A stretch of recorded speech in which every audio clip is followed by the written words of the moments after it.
Okay, hello and welcome. Today I'm going to be talking about Kotaro Lives Alone. It's a new anime that just dropped on Netflix, and it's pretty good. It's a pretty good show. It's not the best, but it's pretty good. um, I'm going to try and keep the video short. There's not a whole lot to talk about since it is a slice of life comedy, with drama sprinkled in for flair. But let's just go into it. It's a story about this child, a 5-year-old kid who's been abused by his parents or parent really, and now he's living alone in an apartment complex. uh, who? How is he able to live there alone? Who fucking knows? The show doesn't really address it at all. How this 5-year-old little boy is allowed to live by himself. It's very convenient that all of his neighbors are super nice and don't take advantage of him. But okay, very convenient. He could have been not lucky and ended up in a place with just assholes around him all the time trying to take his money or literally abuse him just like his parents did. I guess. The landlords don't care. He gets his money every month, I guess, whatever the time frame is for him to turn in his rental fees. I don't know. They don't explain that. The show isn't like too terribly deep, but it's like trying to be at the same time.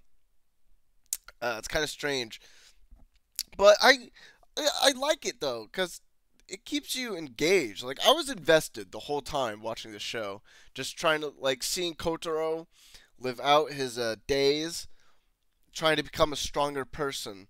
And that's really Kotaro's motivation for living alone. We find out this sort of like halfway through the season that he's living alone because he wants to be stronger so that his father will love him more.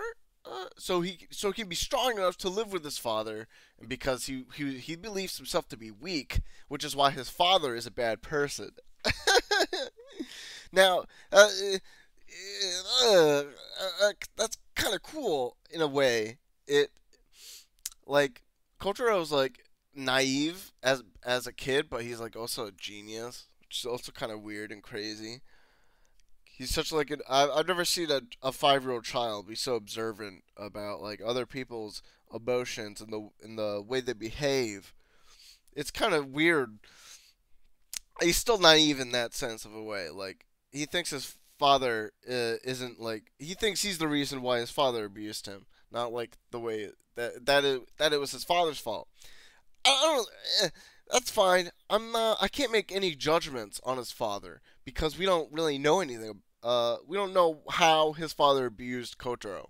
We do know, in a sense, that Kotaro for a time was eating tissue papers, um, because his parents weren't around. That's bad. We don't know the very specifics of that situation though.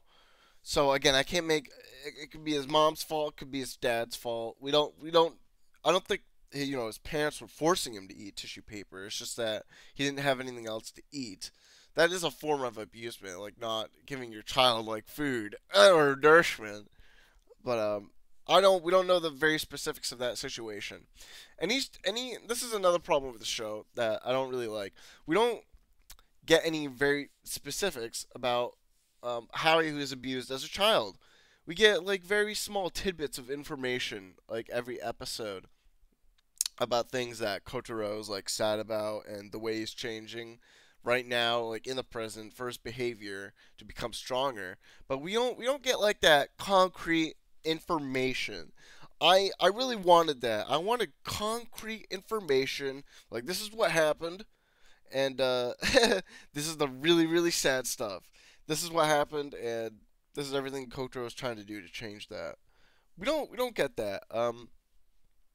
We still get like sad stuff like Kotaro. We see Kotaro like uh, how do I put this? We see him like alone. We see like silhouettes of his parents. It's hard to explain because we don't have that information. I just don't have it. It's sad watching it, but I there's something about him like not being clean a long time ago, and he has like this obsession to be clean. He has Kotaro has like other obsessions that like he goes through the show because of his trauma. And I guess we should talk about like Kotaro's a fucking genius. He really is. Uh, I think I just mentioned it before. I've never seen a child so like observant and about like other people. Even adults aren't like as observant as Kotaro. Just like how they can like change their behavior and like what about what they want to do. Kotaro's really like trying to like live alone just so he can be a better person. And you know, honestly, I think he shouldn't be living alone at all. He needs some sort of foster care. He was in the foster care system. It's shown that he was in there at least like 6 months before he came to the apartment, and everyone's just okay with him living alone. People are like, "Oh well, we should mind our own business. Let's not dig too deep into this child's plight." Well, whoa, he is a child still. You can't just like leave him alone. I guess this kid like goes out by himself constantly, like doing things. His neighbors watch over him because they're nice. But what if they weren't nice? You know, what if they were like bad people, just like his parents? Uh, it's very convenient. It's also strange how he's able to like the insurance company that like handles his money. They don't tell him that his mom dies, which is this is another sad thing you find out watching this show. Spoilers, spoilers. Kotaro doesn't know. He does these things with his journals about what he does every week after they give him the money. It's very cute, very cute. The show's really very cute and sad at the same time. But oh, yeah, the insurance company they handles that. It's a good thing they're not taking advantage of Kotaro. They just keep giving him money. Um, uh, that's another thing. We don't know how like Kotaro's mom died. It's maybe hinted at that his father had something to do with it, but like we don't know. We don't have that information. I wish we did. This is a short show with a lot of information being withheld, and I don't like that. I don't. The show might get like a season two, and I was hoping that this would be just a one season show, a one season series, because it has like low budget animation. It's not like a shonen battle manga, so it's not gonna fucking have that top tier Naruto shit. But at least there weren't like 3D models plastered everywhere. I guess they didn't need to because everything else was just so low budget, the art and animation. But I just wish that we got more. I'm not satisfied after finishing this series. I'm not satisfied at all, and I think that's a big problem. I think this stop that some of that stuff stops it from being like a truly great show. And also some of the comedy is like it's cutesy and fun. It's not like laugh out loud hilarious kind of comedy. It's not like going to the club, the comedy club, and watching someone like tell dirty jokes, stuff like that. That doesn't really happen. It's cutesy to watch, and it's sad. You're gonna feel a lot of things.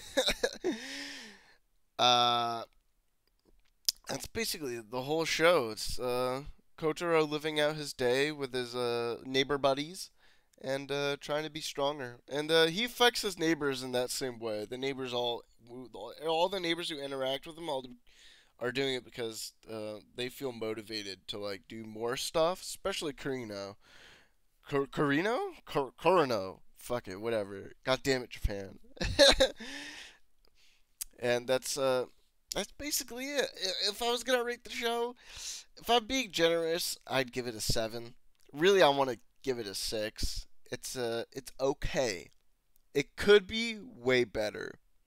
It could be way better. I also wish we saw more, really more of the abuse. I wish they went like real heavy into it. They should have, if they wanted to be as deep as the show thinks it is, because it's really not so far. it is a kids show, but come on, they're talking about abuse, so and I don't think there's a problem with going like heavy into that stuff because that's what the show's about. Ah, whatever. Season 2 might be coming out. It might not be. I looked it up. There's this manga has like 8 chapters. So I tried looking up these chapters. I found it really hard to find. But whatever. I guess those chapters have like 60 to 100 pages in them because this series has like 10 episodes. That's kind of crazy. Fuck it. Maybe it's all filler. I couldn't find the chapters. At least scanlated anyway. I couldn't find them in English. Okay, but that's it. If you have time to, and you want to relax, you want to feel, happy and sad at the same time, it's kind of weird. It's a good dynamic. But watch this show. Take a look at it at least. Just watch an episode. And that's it. See ya.